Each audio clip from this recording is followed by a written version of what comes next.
Could you hear that? 2 distant knocks. I have no idea if the phone...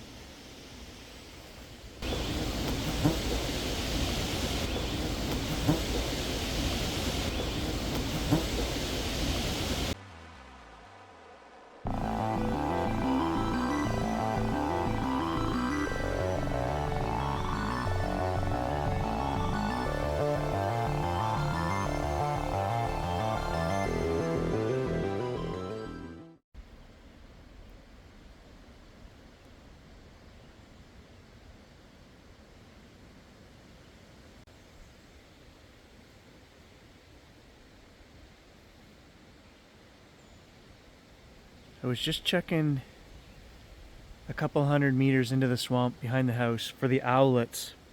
There's baby barred owls. They've been here all week. They can move around. I was trying to find them.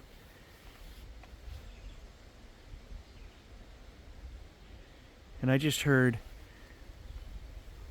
like the loudest knock. I've got the camera with me.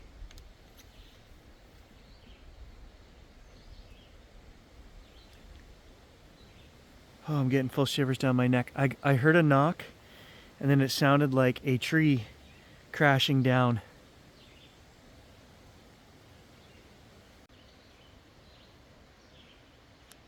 Came from that direction right there.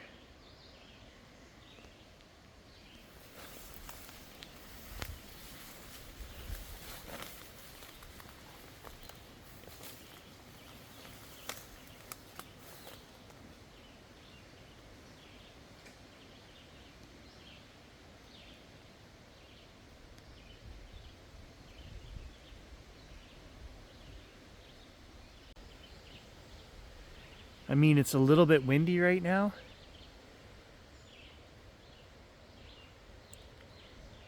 But not only did I hear like a tree come down, I heard a knock before that.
Just got that feeling of the hair standing up on the back of my neck.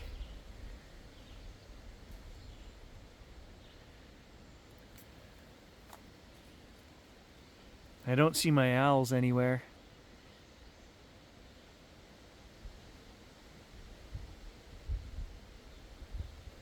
It just feels creepy in here.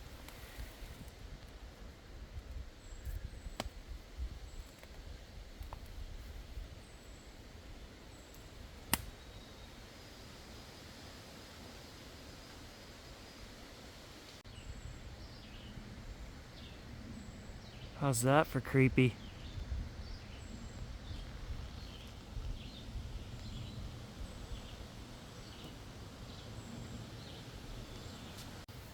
Not only are the mosquitoes thick, but the deer flies are out. There was one just crawling on the lens of the camera.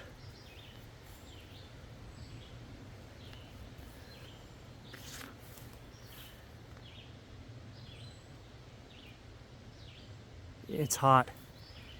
Did I mention it's 40 degrees Celsius today? Mosquitoes are so bad in here.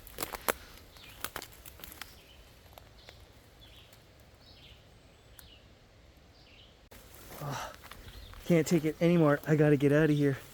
I head back for the yard. Oh, man.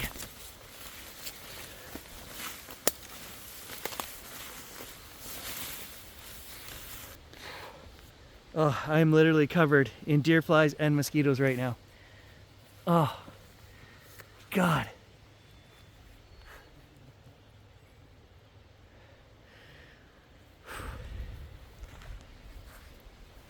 So I was out here doing yard work earlier. I cut the lawn. I'm sizing up some trees that have been blown down. Things I've got to, get the saw out and cut. And I swear I thought I heard the owlets make a very distinct sound. I mentioned it on the other channel. The sound I'd never heard before, but once I identified that was the sound the baby owls were making, I kind of logged that I know the sound, and I heard it while I was out here picking sticks off the lawn. And that's why I went and grabbed the camera. But there is no sign of the owls in there. And it makes me wonder, it's kind of like, is that sound being made because every time I hear it, I go in the woods now, get my camera and I go in there looking for owls? Does it know that that's the sound of an owl? If that's something making that sound? The reason I say that, I know this sounds crazy, guys. This is the month of the rabbit hole. We said we were going down it, so I'm just going to throw out everything I think about, okay? And I don't care what I look or sound like, but I also wonder about the whistling. Is that sound just to make Gage go running towards where the whistle is? Because that, ever since Gage was a puppy, is how I call him. Just a straight... When I let him out for a pee, that's what I do. He comes running. It's just what he does. And this is the sound that we keep hearing. It's like a straight monotone whistle. Now, I've never seen Gage run off in the direction of that whistle. But I wonder about stuff like this. Is something trying to lure Gage into the woods, or me into the woods? Why does Bigfoot seem to be in these places where humans are? Like I've said before on the channel, it could just go, 500 miles north of here and there isn't a human around for 1,000 miles. Why would something choose to live in an area surrounded by humans? Even the back logging roads that we have. There's a deer fly right there. See, they're like, they're all over me. Oh, I just saw a deer go right there. I bet you she's got fawns. So as I'm talking to you guys, I just saw a deer go behind my shed here, behind my four-wheeler. She's in there somewhere.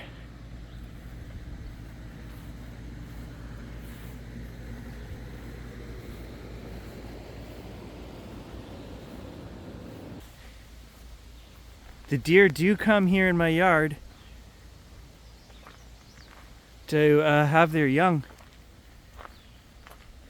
because they know it's safe. There's no bears.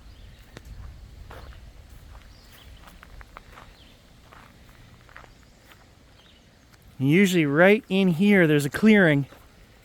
Multiple years they've had fawns right here.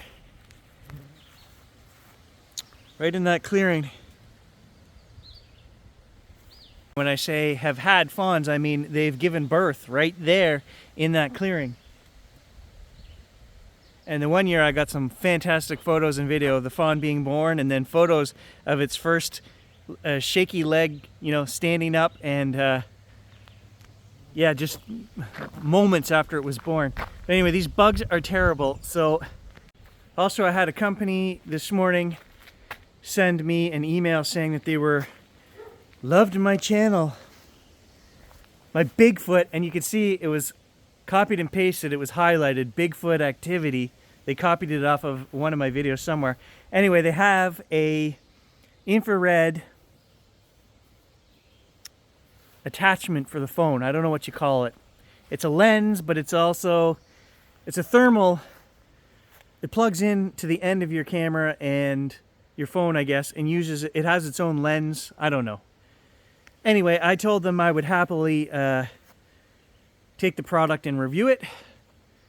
And we'll see if they get back to me. I'm not doing the videos for free anymore, and it's going to be things that we would actually use on the channel. Because, I mean, guys, I get dozens of these every week, and they're all cut and paste jobs just like this was. But this is something that they actually, you know, referenced the Bigfoot videos, and so I thought, great, okay. This is what they want us to use it for? That would be awesome. We could go out and use the thermal attachment. Some of you guys have mentioned, oh, it's time you get a thermal camera. No, it's not time that Gary goes out and drops another $1,000 on a camera that he's not going to use for anything except Bigfooting. Because that's just crazy. And we don't use half the gear that we have right now. It's just so much stuff to carry, guys. It's hard enough to make these videos with just a regular camera, you know, let alone tripods and pack sacks and leaving cameras set up behind you and audio recorders. I mean, we have all of that stuff, and we specialize certain videos. We're going to take out the audio recorder. We're going to use the parabolic dish, whatever. We do that. I can't possibly carry all of the equipment. It's hard enough to carry one big lens, you know, when we go into the woods, let alone camcorders, phones, GoPros, and all this other stuff. But yeah, if they want to send us one for the channel, guys, I would review it. But there are rules to this, okay? Because as I learned doing the Akaso night vision camera earlier this spring, they wanted re-edits and they didn't want to use this footage and that footage. And no, that's not how it works. I'm going to show how this product works as an end user, and I'm going to tell you what works and what doesn't work and give you an honest review. And that's not what they want. They just want to sell you their junk. And in the case of Akaso, they couldn't even send me a camera that had a working battery. So because the internal battery didn't work, I had to plug one of my drone batteries in externally, which meant that the plug was blocking the camera from being set on a tripod. And they kept telling me they wanted tripod footage of deer in the woods at night and whatever else. Well, I told them, send me another battery for this camera. They never did. They just complained that the footage I was getting was too shaky, it was handheld. And I just thought to myself, well, make a better camera. Put some stabilization in the camera then, right? It's pretty bad when the company itself is saying this footage isn't good enough. I've been shooting video and photos for 35 years, guys. So if I can't get you fairly decent, steady, stable footage, then nobody's going to. My mother, my wife, my kids, they're not going to. It's going to be shaky as hell. And that's the average end user, right? So anyway, enough of that rant. But yes, I turn down dozens of these things every month. I just don't reply to most of them. But maybe in our future we'll have a thermal attachment for the Samsung Ultra here, which does do great video, so we'll see. But it doesn't seem like there's anything else going on. Unless somebody wants to whistle.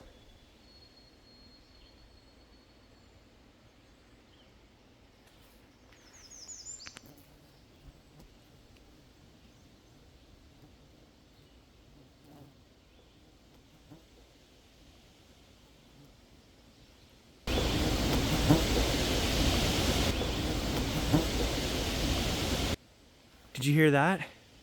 2 distant knocks. I have no idea if the phone... Microphone's not the greatest on here.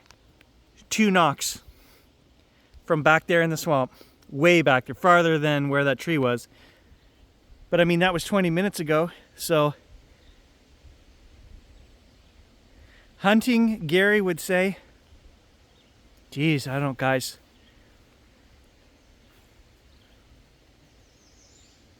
400, 500 yards when you hear a knock like that? I don't know. I don't communicate with knocks, but I'm just going by, you know, 35 years of hunting experience. When we whistle for each other, when we call, when you shoot, shooting's different. But even a shot, you'd be surprised at, you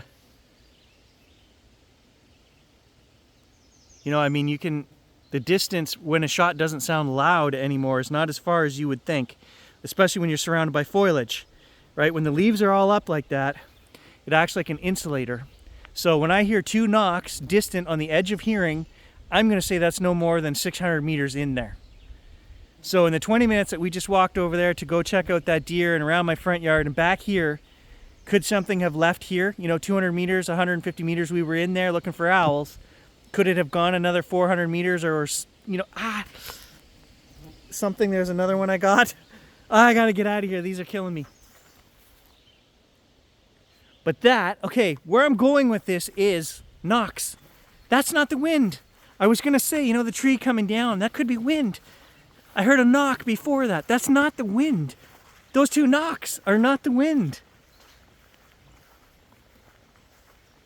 Maybe I'll sit out on the deck tonight in the screened-in tent up here, because the mosquitoes, once the sun goes down, oh, for a couple hours you do not want to be outside. But we have the gazebo is all set up here, and we could sit in there with the parabolic dish. And guys, it has started. We've been hearing knocks, all the things. That's why I've been making videos the last few weeks.